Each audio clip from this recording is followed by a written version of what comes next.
Hi, my name is Donny Loewy. I want to share with you an amazingly powerful strategy from this week's Parshas Pinchos. I strongly believe that if you ever find yourself dwelling on any losses that you've experienced in your life, on any negativity, on anything that's happened in your life that has not been great, if you use this strategy, it will help you tremendously move forward. This strategy can literally change your life if you ever feel that you're being held back because of any memories that are not so great.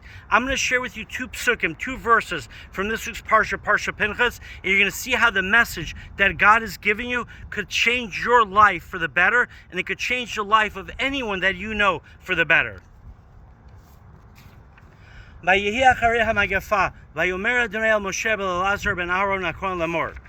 It was after the plague, HaShem said to Moshe and to Lazarus, son of Aaron the Cohen, saying, Silas Rosh Koladas ben Israel, mi ben Esrim Shana Bamala, Lebeis Abosam, Kol Yitzei Sabav Israel.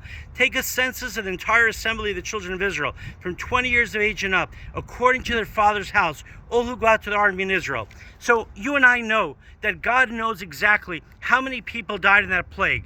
So why did God want Moshe and Elazar to count the Jewish people? I think it's for the following reason. God knew how depressed the people must have been, how down they must have been when they were thought about all the people who had passed away.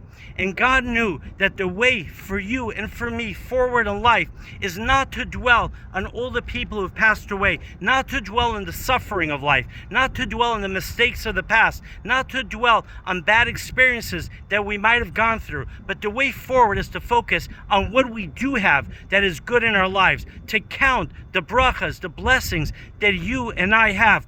If you want to move ahead from the past, if I want to move ahead from the past, if together we want to move ahead from the past, we have to focus on what we do have, to simply try not to think about the people who passed away from the plague, to not think about the negative things that we've gone through. That's very, very difficult, and God understands that. But the way to actually go ahead and pick ourselves up and to bring ourselves to a very positive and good place is by seeing what is right in our lives, what we do have in our lives. And if we look carefully, if we count, we take the time, we put in the effort, we will start seeing that we do have many good things in our life. You will realize that you do have a lot to live for. You'll see you have a lot of potential in your life. You're going to see things that are in your life that are good. And you know what? It could start with the most basic good thing that you have in your life. But the reason the strategy works is because the following happens. When you look at anything good in your life, you start to feel a little uplifted. The more you feel uplifted, then what happens next? You start seeing other good things out in your life. And the more things that you see that are good in your life, and the more uplifted you become, you know what happens next? You reach a very, very strong place of positivity that allows you to see the next opportunities that are being presented to you. And more important, the more uplifted you feel, the more motivation you're going to have to go ahead and to capitalize on those opportunities. So I mean this from the bottom of my heart. If you and I, if we want to change our lives for the better, if we want to move ahead, if we want good things to happen, we have to start focusing on what we do have in our lives. We have to start focusing on the blessings and the brachas that God has given us. I want to give you a bracha, a blessing, that you should always be able to see the positive that you have.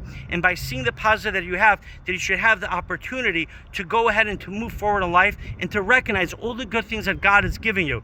And you should also, of course, be able to fulfill the opportunities that God is giving you. And I truly look forward to hearing from you one day, and from hearing about the amazing good things that happened to your life, starting from the moment that you decided to focus on what is right, what is good in your life. And even, even in the past, what good things that have happened in your life. If that helps you move forward, then let it be. But start counting who's remaining, count who is there, count the blessings that are in your life. Shabbat Shalom, have a great Shabbos.